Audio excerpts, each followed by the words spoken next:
एक बार प्राचीन चीन में 3 बूढ़े भिक्षुक रहते थे। उन्होंने कभी किसी को अपना नाम नहीं बताया, लेकिन चीन में उन्हें 3 हंसते हुए भिक्षुकों के रूप में माना जाता है। वे हमेशा एक साथ रहते थे और हंसने के अलावा कुछ नहीं करते थे। वे हर गांव और शहर में घूमते थे और हंसी का आनंद लेते थे। एक दिन 3 भिक्षु एक गांव में गए और वहां जाकर वहां के मुख्य चौराहे के केंद्र में खड़े होकर हंसने लगे। धीरे धीरे लोगों ने उन्हें देखा और हंसने के अपने प्रलोभन को रोक नहीं सके। भिक्षुक के चेहरे पर खुशी और हंसी थी, इतना संक्रामक कि पूरा गांव हंसने लगा। उसी क्षण उन्होंने गांव छोड़ दिया और अगले गांव में चले गए। उनकी हंसी ही उनकी एकमात्र प्रार्थना और उनकी शिक्षा थी। वे सभी का सम्मान और प्यार करते थे। उनकी शिक्षाएं सरल थी। उन्होंने सिखाया कि जीवन हंसने का एक महान अवसर है, जैसा कि उन्होंने किसी प्रकार का लौकिक मजाक खोजा हो। कई साल बीत गए और एक अच्छे दिन एक भिक्षुक की मृत्यु हो गई। हर कोई हैरान और दुखी था। वे अन्य 2 भिक्षुकों की प्रतिक्रिया देखने के लिए दौड़ते हुए आए, लेकिन उन्हें आश्चर्य हुआ। भिक्षुक रो नहीं रहे थे या शौक नहीं मना रहे थे, बल्कि वे और भी जोर जोर से हंस रहे थे।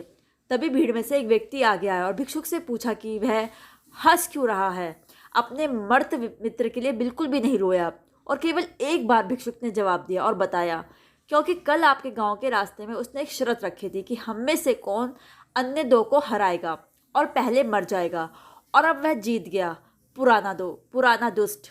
उन्होंने एक वसीयतनामा भी तैयार किया था, चीनी परंपरा के अनुसार, जो भारतीय परंपरा से काफ़ी मिलती जुलती थी।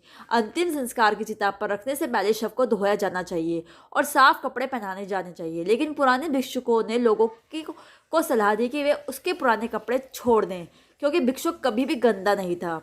उसके वसीयतनामे में कहा गया था कि मैंने कभी भी इस दुनिया की गंदगी को अपनी हंसी के माध्यम से मुझ तक पहुंचने नहीं दिया। जल्द ही सब कुछ व्यवस्थित हो गया और अनुष्ठान शुरू हो गया। आग उसके कपड़े को ढक रही थी, लेकिन हर किसी को आश्चर्य हुआ कि अचानक 100 रंगों की आतिशबाजी सभी दिशाओं में ऊपर और नीचे फूटने लगी, और वहां एकत्र हुए लोग भी बुद्धिमान भिक्षुओं में शामिल हो गए और हंसने लगे उनके साथ। शायद हमारे इस धरती पर आने का कारण केवल आनंद का अनुभव करना है और जीना, हंसना और प्यार करना है। दोस्तों, आपको एक कहानी कैसी लगी हमें ज़रूर बताइएगा और ज़्यादा से ज़्यादा लोगों में शेयर कीजिएगा। Thanks for watching.